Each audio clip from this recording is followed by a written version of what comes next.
All right, welcome everyone to the Judiciary Committee DM decision making. We have two agendas. The first one is a 10 o'clock agenda. Oh, and by the way, if we have a catastrophic failure on the Zoom side, we'll try again on Thursday at 10:30. Thursday 10:30 in this room 016. And I guess that's the 27th. First, we have just one item on the 10 o'clock agenda. That's HB 111. This authorizes civil claims to be made against a person, business owner, or business operator that profits from sexual exploitation or sex trafficking. Extends the statute of limitations for civil claims related to sexual exploitation or sex trafficking to 10 years. After much review and discussions with the Attorney General's office, it appears that the civil and criminal sides do fit together, which was what I was concerned about originally. So the recommendation is to pass unamended. Questions or concerns? If not, thank you, Senator Chang, for taking votes today.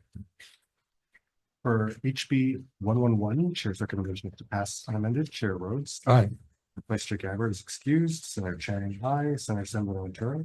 Aye. Senator Law is excused. The recommendation is adopted. Okay, Maya, if it's all right, we'll just roll on into the 10:01 agenda. Okay, that's okay. Okay, first up on the 10:01 is HB 54. This increases penalties for third or consecutive offenses within 5 years of excessive speeding to misdemeanor. Increases penalties for a second offense within 5 years of excessive speeding. Recommendation on HB 54 is to pass with some amendments. Accept the AG's first suggested amendment regarding identification processing that will require any person convicted of violating the excessive speeding statute to be ordered by the court to report to the appropriate police department, sheriff's office, or other government agency for identification processing, including fingerprinting and photographing, unless the person has previously undergone such identification. Questions or concerns? If not, Senator Chang. Chair's recommendation for HB 54 is to pass with amendments of the members present, noting the excusals of Vice Chair Gabbard and Senator Law. Are there any objections or reservations? Reservations. Noting Senator Assembly Ventura's reservations, the recommendation is adopted.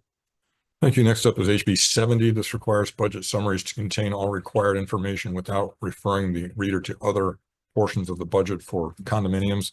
It clarifies the ability to enforce compliance with budget summary and replacement reserve requirements, and provides an association has the burden of proving compliance. Recommendation here is to go ahead and pass it as is. It does have a defective date. I'm not sure this will be the final product, but I'm willing to try to move it forward. Any questions or concerns on HB 70? If not, Senator Chang. Chair's recommendation for HB 70 is to pass unamended. Of the members present, are there any objections or reservations? Seeing none, the recommendation is adopted.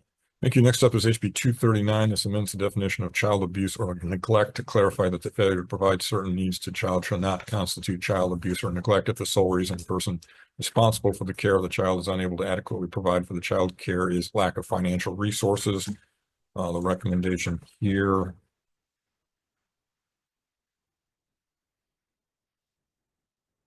on this one, I'm just going to defer it until 10 a.m. Thursday, April 3. Still trying to work out some of the details. So that one's deferred to a date certain, and that brings us to HB 320.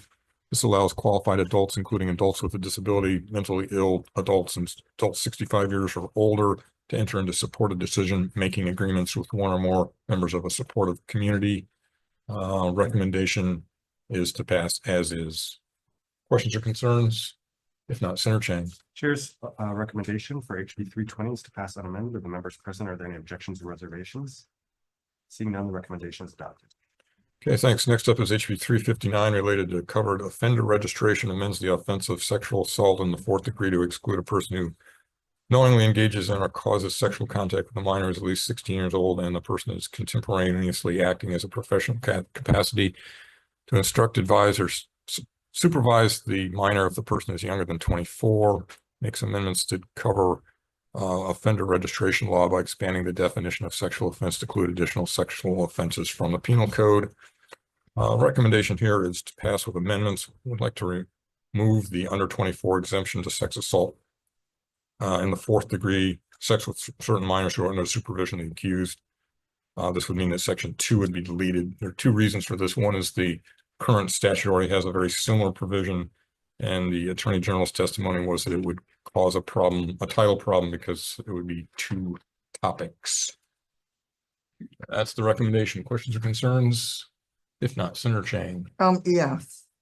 So what is, just delete section 2 of the bill? Yeah. Oh, There's already a provision in the statute that says that you have to be 5 years older. And since you're only talking about 16 and 17-year-olds, 5 years older would be at the most a little less than 23. So, and the Attorney General testified that it would be a title problem. Other concerns? If not, Senator Chang. Chair's recommendation for HB 359 is to pass with amendments of the members present. Are there any objections or reservations? no, Any objections from Senator Sandwood and Ventura? The recommendation is adopted. Okay, thank you. Next up is HB 412. This establishes certain presumptions regarding lobbying on behalf of private clients. just a second, I'm going back to that one. Don't you need my prior concurrence for any amendments on HB 359? No, not if it's a criminal law. Okay, I'm gonna object to that. Okay,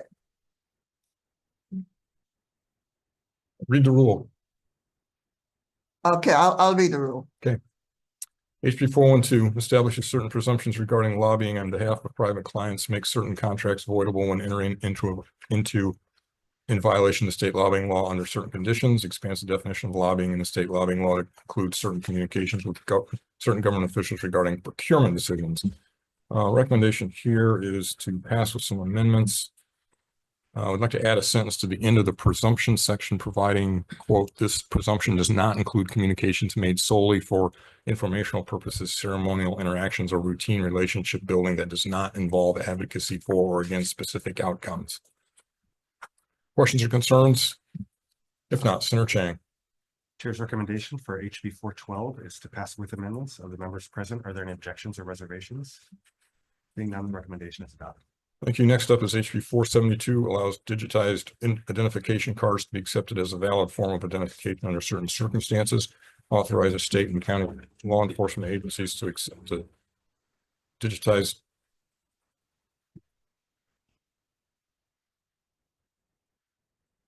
Seriously.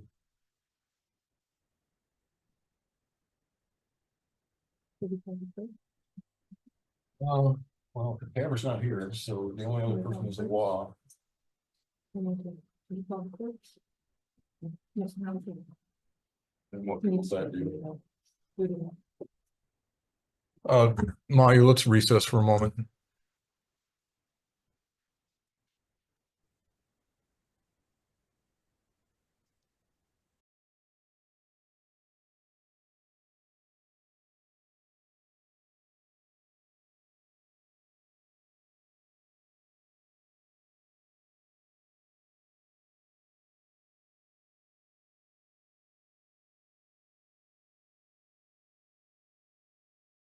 Okay, so let's see, where were we? We were on, we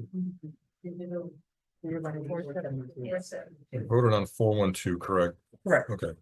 So we'll go ahead and do everything after HB 412, we'll put off decision-making until this Thursday, so the 27th at 10:30 PM in this room 016. So all the rest of them are deferred. Thank you for being here.